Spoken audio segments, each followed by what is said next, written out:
نحمده ونصلي على رسوله الكريم اما بعد فاعوذ بالله من الشيطان الرجيم بسم الله الرحمن الرحيم قل هو الله احد الله الصمد لم يلد ولم يولد ولم يكن له كفوا احد آمنت بالله صدق الله العظيم۔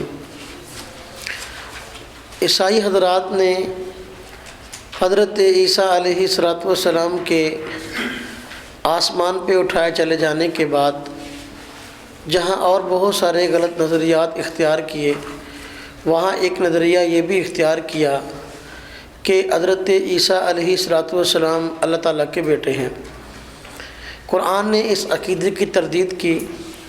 اللہ پاک نے قرآن کریم میں اس بات کو نقل کیا کہ یہودی کہتے ہیں حضرت عزیر اللہ کے بیٹے ہیں، عیسائی کہتے ہیں کہ حضرت عیسیٰ اللہ کے بیٹے ہیں۔ نظریہ غلط ہے۔ قل هو اللہ احد اللہ الصمد لم یلد ولم یولد۔ اللہ رب العزت کی ذات ایسی بے نیاز ہے کہ نہ خود اس کی کوئی اولاد ہے اور نہ اللہ تعالیٰ کسی کی اولاد ہے، نہ اللہ تعالیٰ کسی کے باپ، نہ اللہ تعالیٰ کسی کے بیٹے۔ عیسائی حضرات نے یہ دونوں غلطیاں کی۔ حضرت عیسیٰ علیہ السلام کو بیٹا بھی کہا اللہ تعالیٰ کا، یہ ایک غلطی کی، اور اللہ تعالیٰ کے لیے اولاد مانی اور اللہ تعالیٰ کو حضرت عیسیٰ علیہ السلام کا باپ کہا، یہ دوسری غلطی کی۔ قرآن نے اس کی تردید کی ہے۔ جب ہم عیسائی حضرات سے یہ بات کہتے ہیں آپ اپنے موقف پر کوئی دلیل پیش کر سکتے ہو کہ حضرت عیسیٰ علیہ السلام اللہ تعالیٰ کے بیٹے ہیں، تو وہ دلیل میں بائبل کی ان آیات کو پیش کرتے ہیں جن میں حضرت عیسیٰ علیہ السلام کو اللہ تعالیٰ کا بیٹا کہا گیا۔ حالانکہ ہم کہتے ہیں بھئی یہ بائبل اور اس میں موجودہ رسائل ان کا الہامی ہونے سے کوئی تعلق نہیں اور یہ اصلی حالت میں موجود نہیں۔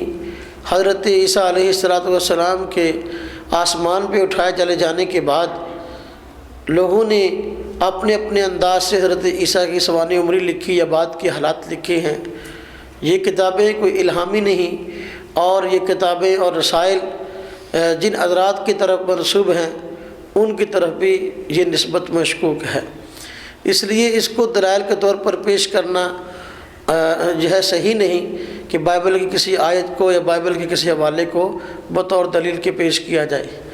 لیکن بہرکیف چونکہ وہ اس کو بطور دلیل کے پیش کرتے ہیں اور کہتے ہیں کہ حضرت عیسیٰ علیہ السلام اللہ تعالیٰ کے بیٹے ہیں، تو ہم اس کی تردید کے اندر مختصر دلائل آپ حضرات کی خدمت میں پیش کرتے ہیں۔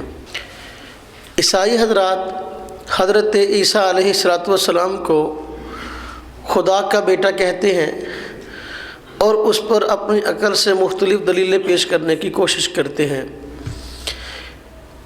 ایک آدمی سے میری بات ہوئی تو میں نے اس کو کہا بھی آپ حضرت عیسیٰ علیہ السلام کو اللہ تعالیٰ کا بیٹا کہتے ہیں، اللہ تعالیٰ کا بیٹا کہتے ہو، تو اس کی تمہارے پاس کیا دلیل ہے؟ کہنے لگا بات یہ ہے کہ عام طور پہ انسان اپنا عورت اور مرد کے اختلاط سے پیدا ہوتا ہے۔ حضرت عیسیٰ علیہ السلام بغیر باپ کے پیدا ہوئے، عام طور پہ بغیر باپ کے بچہ پیدا نہیں ہوتا۔ جب عیسیٰ علیہ السلام بغیر باپ کے پیدا ہوئے تو بتاؤ ان کا باپ کون ہے؟ پیدا کرنے والی ذات اللہ تعالیٰ ہے، اس لیے ہم کہتے ہیں اللہ تعالیٰ ان کے باپ ہیں۔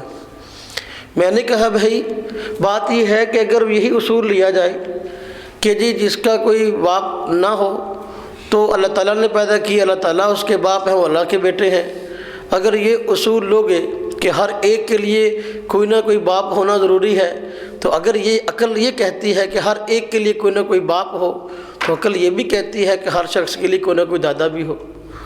تو اگر اللہ تعالیٰ تمہارے بقول حضرت عیسیٰ علیہ السلام کے باپ ہیں تو بتاؤ عقل یہ بھی کہتی ہے کہ ہر بچے کا دادا ہوتا ہے، عیسیٰ علیہ السلام کے دادا کون ہیں؟ تو وہ میرے منہ کی طرف دیکھنے لگ گیا، کہتا ہے کہ نہیں جی دادا تو نہیں ہے، باپ ہے۔ تو میں نے کہا یہاں عقل آ کے رک گئی۔ تو اللہ تعالیٰ کی ذات بے نیاز ہے، اللہ تعالیٰ کی ذات اپنی قدرت سے جس طرح چاہے پیدا فرما سکتے ہیں۔ پھر میں نے کہا دیکھو حضرت آدم علیہ السلام کو اللہ پاک نے بغیر باپ کے پیدا نہیں فرمایا۔ کہتا ہے بالکل بغیر باپ کے، حتیٰ کہ بغیر ماں کے پیدا فرمایا۔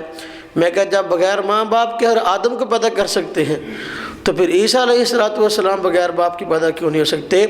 اگر تم کہو کہ عیسیٰ علیہ السلام بغیر باپ کے پیدا ہوئے اس لیے اللہ کے بیٹے ہیں، تو پھر آدم علیہ السلام بغیر باپ کے پیدا ہوئے وہ اللہ کے بیٹے ہیں کہ نہیں؟ ان کو تم اللہ کے بیٹے نہیں کہتے، تو پھر جو ہے عیسیٰ علیہ السلام کو تم اللہ کے بیٹے کیوں کہتے ہو؟ بات سمجھ میں آئی نا جی؟ تو یہ بات ہی غلط ہے، یہ نظریہ ہی غلط ہے۔